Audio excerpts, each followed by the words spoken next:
मेरे सभी सम्मानित मंच पर सभी साथीगण, देर भी बहुत होगी। मेरे सभी सम्मानित बुजुर्गों, नौजवान दोस्तों, 25 तारीख को चुनाव होने जा रहा है।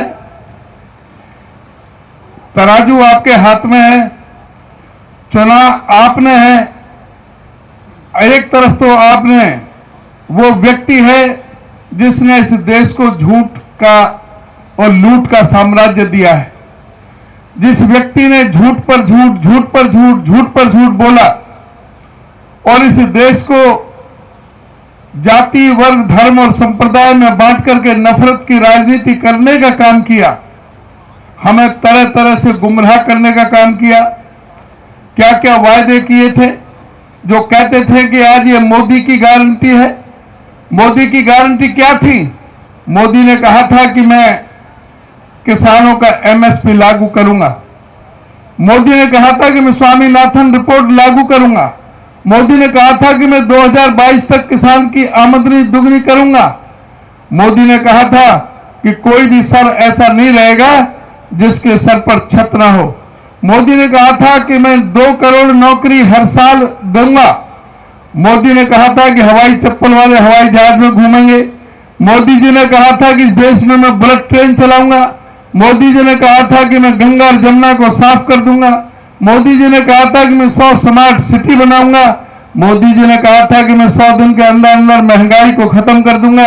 मोदी जी ने कहा था कि मैं 100 दिन के अंदर अंदर काला धन इस देश में विदेश से मैं लेकर के आ जाऊंगा। मोदी जी ने कहा था कि डीजल में 30 रुपए और पेट्रोल 35 रुपए लीटर में दे दूंगा। मोदी जी ने कहा था कि जो गैस का सिलेंडर 400 में मिल रहा है उसे मैं 250 रुपए में दे दूंगा। अगर ये जुमलेबाजी है तो फिर मोदी जी को सबक सिखाने की जरूरत है। अगर ये सच्चाई है, ये बातें पूरी की हैं, तो बिल्कुल मोदी जी को वोट देनी चाहिए। अगर ये बात गलत है तो फिर मोदी जी का कोई हक नहीं बनता। मोदी जी ने इस देश के अंदर नोटबंदी की थी। नोटबंदी क्या कह के की थी कि इस नोटबंदी से आतंकवाद खत्म हो जाएगा, इस नोटबंदी से नक्सलवाद खत्म हो जाएगा, इस नोटबंदी से काला धन आ जाएगा, इस नोटबंदी से नकली नोट खत्म हो जाएंगे, और नहीं तो मुझे 50 दिन का समय दे दो, किसी भी चौराहे पर खड़ा कर दो। तो अब आपको ये देखना तय करना है कि अब मोदी जी को चौराहे पर खड़ा करने का समय आ गया है। उस नोटबंदी से किसको फायदा हुआ था? वो 168 आदमी कौन थे जो मारे गए थे? उस नोटबंदी से 3.5 लाख करोड़ का रेवेन्यू नुकसान हुआ था। उस नोटबंदी की वजह से लाखों फैक्ट्रियों में ताले लग गए थे। उस नोटबंदी की वजह से 12 करोड़ लोगों का रोजगार छिना था। उस नोटबंदी ने की वजह से सारा काला धन सफेद धन होकर के रह गया था। उस नोटबंदी से किस किस को फायदा हुआ? आज नरेंद्र मोदी नोटबंदी के नाम से क्यों नहीं वोट मांग रहे? आज इस बात को सोचने की जरूरत है, क्यों नोटबंदी के नाम से वोट नहीं मांग रहे? इन लोगों ने सवाए झूठ की दुकान की है, हमें गुमराह करने का काम किया है। मैं ज्यादा समय नहीं लूंगा, रात भी बहुत हो रही है। मैं केवल ये कहना चाहूंगा, आपके सामने चौधरी भूपेंद्र सिंह हुड्डा जी बैठे हैं।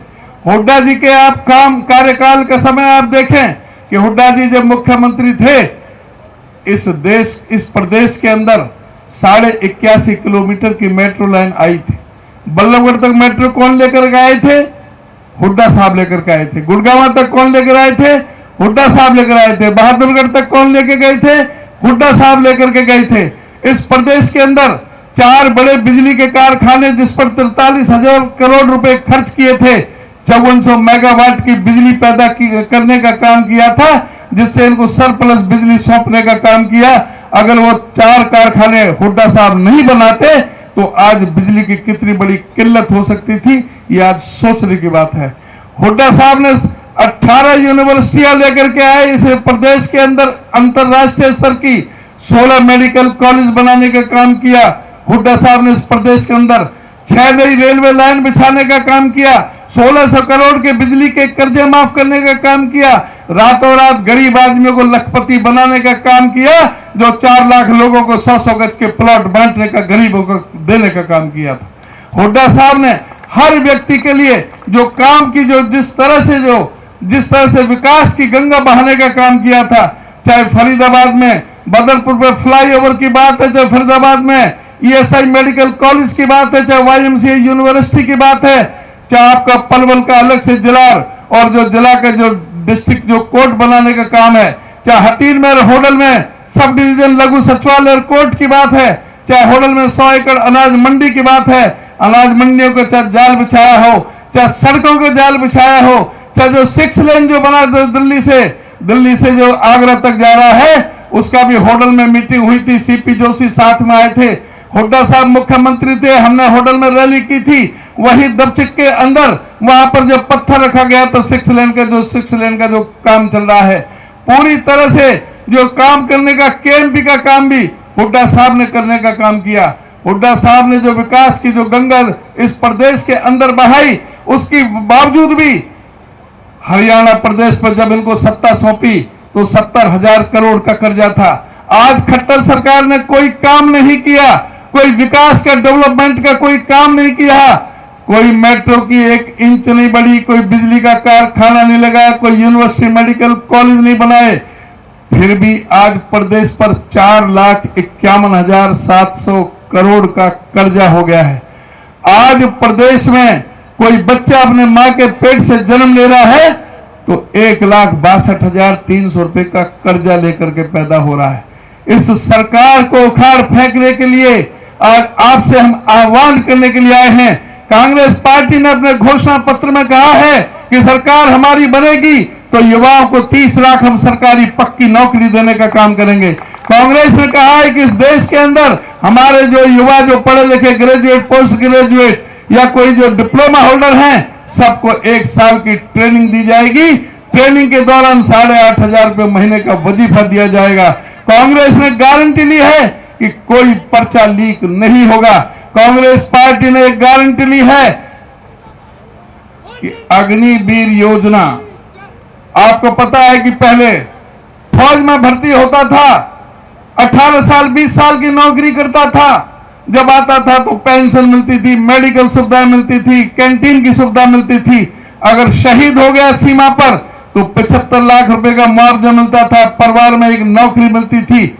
इस अग्निवीर को ठन गोपाल कुछ भी अग्निवीर को अगर वहां पर शहीद हो गया तो एक जीप में रख करके घर पर छोड़ जाएंगे, किसी तरह की कोई फैसिलिटी नहीं। कांग्रेस ने वादा किया है हमारी सरकार आएगी तो इस अग्निवीर योजना को हम फाड़ करके फेंक देंगे और देश में जिस तरह से पहले फौज की भर्ती होती थी उसी तरह से फौज की भर्ती करेंगे।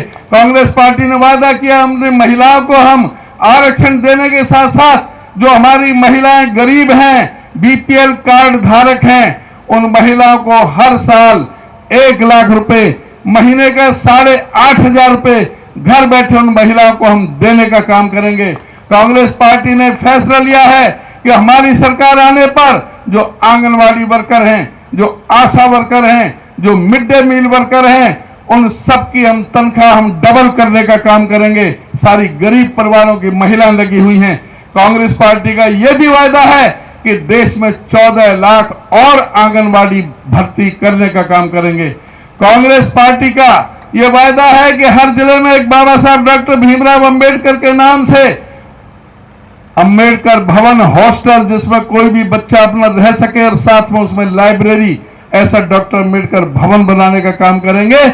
हर जिले में महिलाओं को हॉस्टल के फैसिलिटी प्रोवाइड करने के लिए हर महिला, हमारी जो पढ़ी लिखी कामकाजी महिला हैं, जो हमारी बेटियां जो पढ़ रही हैं, अच्छी हायर एजुकेशन में जा रही हैं, उनको हॉस्टल की सुविधा देने के लिए हर जिले में सावित्रीबाई फूले के नाम से एक महिलाओं के लिए हॉस्टल बनाने का काम किया जाएगा।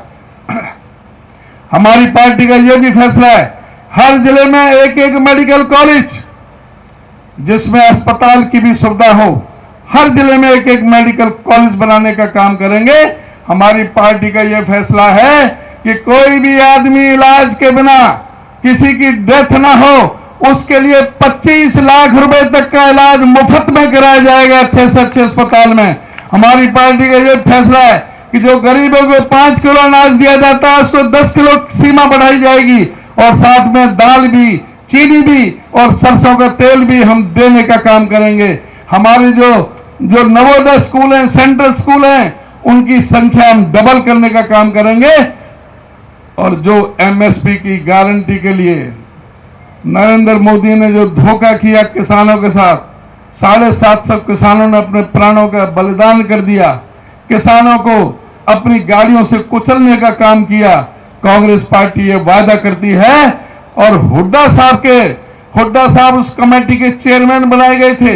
हमारा उदयपुर में अधिवेशन हुआ था, उसमें हुड्डा साहब ने पास किया था कि जब भी कांग्रेस की सरकार बनेगी हम किसानों को एमएसपी की लीगल गारंटी देंगे, किसी भी किसान की फसल एमएसपी से कम नहीं बिकने दी जाएगी। हुड्डा साहब के मुताबिक कांग्रेस पार्टी ने वादा किया है कि हम किसान को स्वामीनाथन की रिपोर्ट लागू करेंगे, C2+50 के हिसाब से हम किसान को देंगे। किसान और मजदूर गरीब आदमी के सारे कर्जे माफ करने का काम कांग्रेस पार्टी करेगी।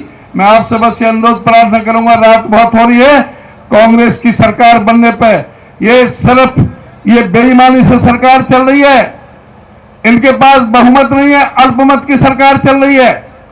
आप 4 जून को चौधरी महेंद्र प्रताप को एक एक वोट हाथ के पंजे पर बटन दबा करके कामयाब बनाएं।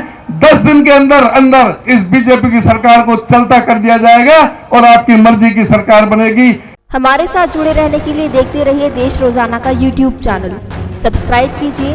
साथ ही देश रोजाना की खबरें सबसे पहले देखने के लिए प्रेस कीजिए बेल आइकन।